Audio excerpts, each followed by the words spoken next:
अरुणाचल प्रदेश, विजयनगर, आंध्र प्रदेश, अमरावती, असम, दिस्पुर, बिहार, पटना, छत्तीसगढ़, रायपुर, गोवा, पणजी, गुजरात, गांधीनगर, हरियाणा, चंडीगढ़, हिमाचल प्रदेश, सेना, Jammu and Kashmir, Srinagar, Jharkhand, Ranchi, Karnataka, Bangalore, Kerala,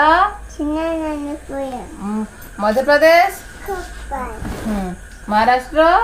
Mumbai, Manipur, Tripura, Meghalaya,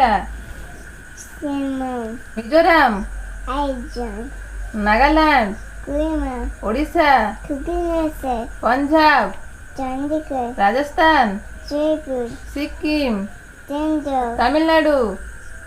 Chennai, Telangana, Hyderabad, Tripura, Kolkata, Uttarakhand, Dehradun, Uttar Pradesh, Lucknow, West Bengal, biscuit, West Bengal, West Bengal, Kolkata,